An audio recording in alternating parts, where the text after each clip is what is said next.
was able to do right there as far as sideline awareness, getting his feet down and still controlling the football.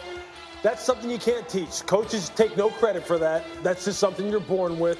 Russell and Tyler got it going on. Seahawks up 7-6, and then it's DK Metcalf who has emerged as their deep threat. He's wide open. I mean, that's unbelievable. And look, this is something the Rams are going to have to address. Sean McVay said they have some work to do. They'll figure it out. As far as what's happened over the past 2 weeks, that's one of the things right there. And it turns into a good game. Rams now with the ball down 14-13, first and goal. Where's Todd Gurley? There's Todd Gurley. Takes it in for one of his 2 touchdowns on the night, and the Rams have a 20-14 lead. Under 6 minutes to go. Seahawks down 29-24. What you got, Russell Wilson? Here, watch this play here as he's rolling to his right. Clay Matthews going to get a flag thrown here. Jonathan Vilma, what do we think? I can't stand it. That is not roughing the passer. Watch this. He doesn't even lead with his head. He leads with his shoulder. The ball was just thrown, and that's the reason why Seattle was able to extend this drive. He doesn't hit him with the head. He doesn't hit him in the head. One way or another, it's a bad call, and it leads to this. On a nice play here, it is Matthews getting the call, and then it's Chris Carson on a 4th down. Oh, he almost dropped it. But he hangs on in the corner of the end zone, and that gives Seattle the 30-29 lead in the 4th quarter. They go for the 2, they don't get it. So, Jared Goff, what you got? Just over 2 minutes to go. A 3rd and 10 from the 36. This ball should probably be caught by Gerald Everett. Then it is caught off the ground. It's initially ruled incomplete. They go back, they challenge, and it is ruled an interception. Yeah, this is a great job. Getting your hand underneath the football, tremendous concentration right here, sticking with it.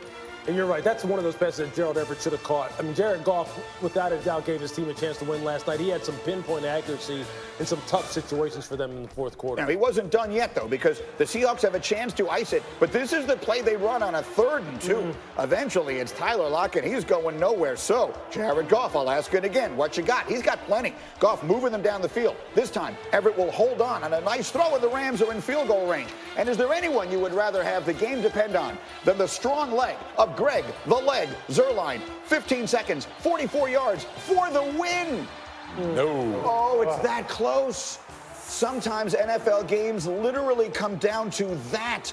Remember this moment when the season comes to an end. If these teams are battling for the division or the playoffs, he misses by that much. And there's euphoria in Seattle. They win it by 1. I thought Russell played one of the best games I've ever seen him play. I just have never seen him have so much, speaking of magic, in him.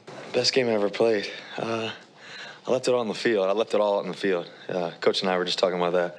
It was one of the best, I think. You know, I think, though, guys were making plays like crazy tonight. We have a hungry group. Like, these wins are going to continue to feed us so that we can be able to keep going and keep going.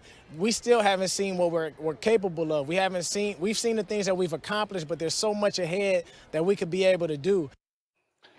Let's talk about Russell Wilson. He's having his best year. Through 5 games, he has a career best, as you see, in just about everything.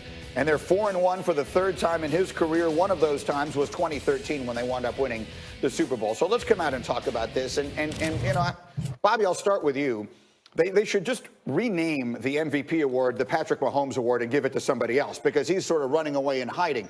But if we were to do that, would Russell Wilson get it this year to this point? You would have to, because of what he's done. I mean, Seattle, they run the ball okay. Their offensive line isn't great. They rely on him to make plays off schedule out of the pocket. When I'm watching that tape last night, there's only 3 guys in the NFL that can run and throw deep balls that way. Pat Mahomes, Aaron Rodgers, and Russell Wilson. It does an unbelievable job putting touch on the football, keeping his eyes downfield. It's a little bit unconventional. And let's not forget how strong he is and his ability to break tackles as well, Greeny. Sanchez, I want to hear just from you. Through a quarterback's eyes, what are you seeing in the way Russell Wilson is playing last night and this whole season? He's an absolute gamer. It looks like pickup basketball. I mean, some of these throws he's coming up with. One, he had a ton of time in the pocket before he throws it to Lockett in the back corner. And then he rolls out to his left. I mean, slams on the brakes, throws a ball, like you said, in a 6-inch box.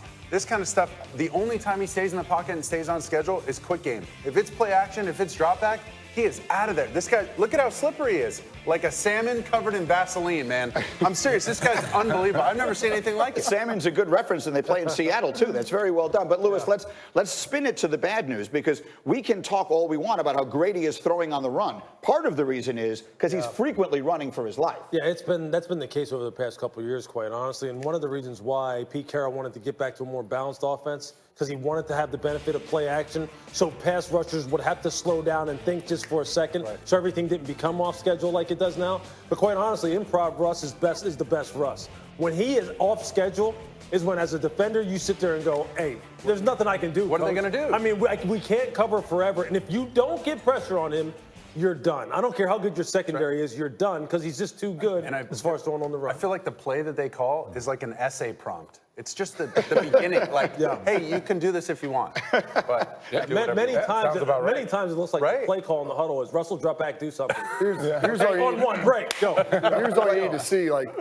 out of the pocket, the guy's 6 of 8 for 124 yards. Like, nobody has that type of accuracy and those type of big gains down the field. So as a linebacker, Vilma, I always turn to you in that way because no one is a linebacker more than you are a linebacker. What are you going to do with a guy like that? Because he throws it so well on the run, and he has the remarkable knack for never taking a big hit. For a guy who runs around as much as he does an extraordinarily good job of not getting hit a lot. So when we did play against them, we would try to make 3-man D-line stunts. So what we would do is flush him out to one side. The hardest thing to do as a defender is watch a man like Russell Wilson, as slippery as he is, to go down and then have a two-way go, whether it's left or right, through, and then now he's extending the play. So what we would do is make sure that we had him go to one side. So at least we said, all right, we know he's going to the right or we know he's going to the left. Now we can defend at least, and then have the sideline as our friend to help out. So that's what we would do, and teams have to do that. Now, it's easier said than done, right? You can say that and talk about all you want to, but you have to execute it, and it's tough for the Rams when you have legitimate defensive linemen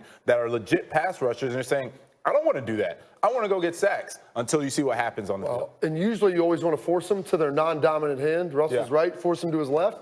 But if you watch the pass there to Lockett in the back, he's fading to his left and throws it back across his body. Nobody does that. Pat Mahomes and Aaron Rodgers, the only other two guys I've seen make plays like that. All right, so the Seahawks get a huge win in a game that could wind up being very important down the road. Let's talk about the team they beat last night. Sort of an up-and-down night for the Rams in a variety of ways. Jared Goff, huge numbers. He threw for 395 yards and a touchdown, but he did turn the football over for the 5th straight game. So that's obviously something that they need to clean up. Todd Gurley, there's been a lot of conversation about how little he's being used. He had his 15th career game with multiple rushing touchdowns that passes Eric Dickerson for the most in Rams history. He did also, though, lose a fumble deep in Seattle territory. And the Rams defense gave up 30 points after giving up 55 last week. That's 85 in a 2-game span. Sean McVay, let's talk.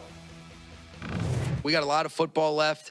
The season never stops after 5 games. It's been 2 disappointing weeks for us, but I can promise you that we'll find a way to bounce back. Our team is mentally tough. We're resilient, and we got a great team coming up when we get back from this thing. So it's disappointing, but we'll stay connected, and we'll find a way to respond. I trust that.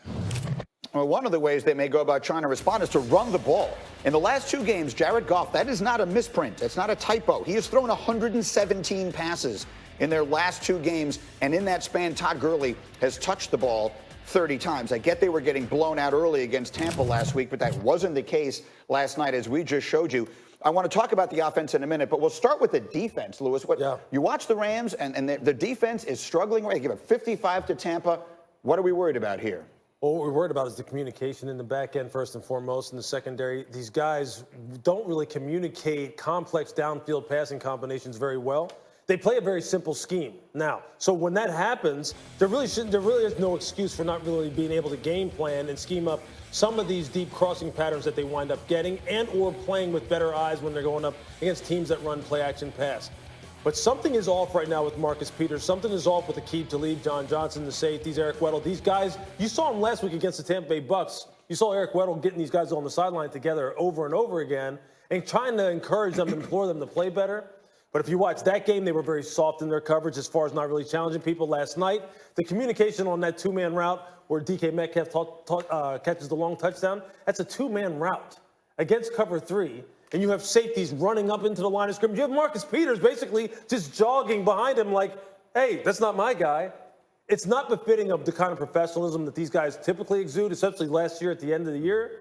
They better get it corrected quickly. Yeah, Louis, what you're talking about is selfish defense. Yeah. You have you have 11 individual contractors, right? That's what we call them, because they are independent contractors, because there is a game plan to beat a team that has a Russell Wilson, and it starts with communication. It starts with saying, I'm not just going to rip up the field, Aaron Donald, and then create these big gaps in the running game. Right. I'm not just going to sit here and leave my corner on an island to run literally 80 yards all the way diagonal with one of the fastest guys on their team. Like, they have to communicate and play team defense. I want to make sure I'm understanding what you're saying. Aaron Donald, whom everyone lauds as probably the best defensive player in the sport. He is. And there was that highlight last night where he just blows right through the line of scrimmage so no one's touching him. But you're saying that sometimes that's creating problems for his own defense. 100%. Sometimes that creates problems because, to simplify it, if you have a flat wall, it's hard for a running back to figure out where he's going to go and you tackle him at the line of scrimmage. As soon as you have a crease and you have Aaron Donald do what he does, and he is the best player, I understand why he's doing it, but every time if you